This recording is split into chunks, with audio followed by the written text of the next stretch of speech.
ഞാൻ നേരത്തെ പറഞ്ഞ കാര്യം ഈ പ്രധാനമന്ത്രി സന്ദർശനത്തിൽ ഉണ്ടാകാൻ പോകുന്ന എന്തെങ്കിലും തരത്തിലുള്ള ഒരു ചേഞ്ച് എന്ന് പറയുന്നത് കാലാവസ്ഥയുമായി ബന്ധപ്പെട്ടായിരിക്കും. ഇപ്പോൾ നമ്മൾ ലഭ്യമാകുന്ന വിവരമനുസരിച്ച് ഈ ദുരിതാശ്വാസ മേഖലകളിൽ ഈ അപകട മേഖലയിൽ ഹെലികോപ്റ്റർ സന്ദർശനം നടത്തുന്നതിനൊപ്പം ഈ ആശുപത്രിയിലെത്തും അദ്ദേഹം. ഒപ്പം ഈ ക്യാമ്പുകളിൽ പോയി ആളുകളെ സന്ദർശിക്കും എന്നുമാണല്ലോ. മുഖ്യമന്ത്രിയും അനുഗമിക്കുമോ അദ്ദേഹത്തോടൊപ്പം? ഇപ്പോൾ എന്താണ് അത്തരം കാര്യങ്ങൾ നമുക്ക് ലഭിക്കുന്ന വിവരം?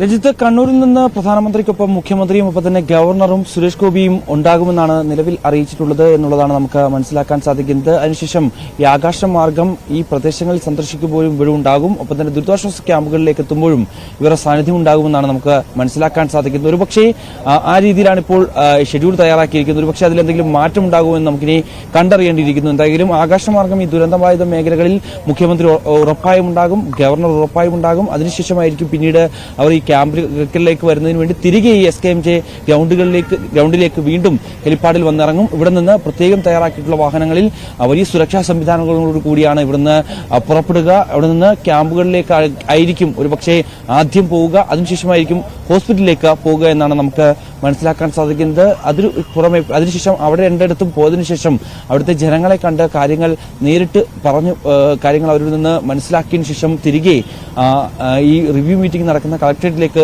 പ്രധാനമന്ത്രി എത്തുമെന്നാണ് അറിയിച്ചിരിക്കുന്നത്. നിലവിൽ ആ രീതിയിലാണ് ഷെഡ്യൂൾ തയ്യാറാക്കിയിരിക്കുന്നത്. തുടർന്ന് 3:20 അദ്ദേഹം ഇവിടുന്ന് SKMJ ഗ്രൗണ്ടിൽ നിന്ന് അദ്ദേഹം ഹെലികോപ്റ്റർ മാർഗം കണ്ണൂരിലേക്ക് തിരിക്കും. അവിടെ നിന്ന് ഡൽഹിക്ക് പോകും ഈ രീതിയിൽ തന്നെയാണ് ഷെഡ്യൂൾ തയ്യാറാക്കിയിരിക്കുന്നത്.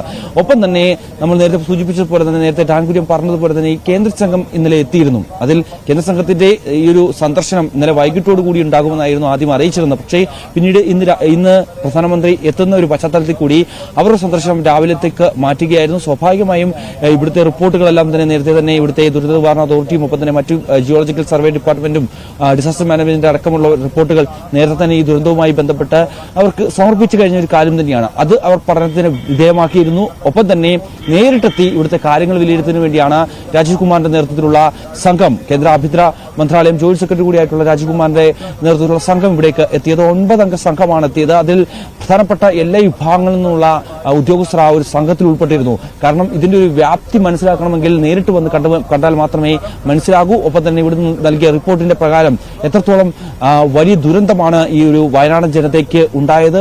വയനാട്ടിലെ ഈ ചൂരൽമല, മുണ്ടക്കൈ, ഒപ്പം തന്നെ പുജിരിമഠം അടക്കമുള്ള പ്രദേശങ്ങളിൽ ഉണ്ടായത്. ഒപ്പം തന്നെ അതിന്റെ താഴെ പ്രദേശങ്ങളിൽ അട്ടമല അടക്കമുള്ള പ്രദേശങ്ങളിൽ ഉണ്ടായിട്ടുള്ള ആ ദുരന്തം അത് എത്രത്തോളം ഉണ്ട് എന്നുള്ള കാര്യം അവർ നേരിട്ട് കണ്ട് മനസ്സിലാക്കിയെന്ന് തന്നെയാണ് നമുക്ക് അറിയാൻ സാധിക്കുന്നത്. കാരണം ഇന്നലെ രാവിലെയോടുകൂടി എത്തിയ സംഘം ബത്തേരിയിലാണ് അവർ ഹെലികോപ്റ്റർ മാർഗം എത്തിയത്. അതിനുശേഷം പ്രത്യേക സുരക്ഷാ വിഭാഗങ്ങളോടുകൂടി, സുരക്ഷാ ക്രമീകരണങ്ങളോടുകൂടി അവരെ ഇവിടേക്ക് കളക്ടറിലേക്ക് എത്തി.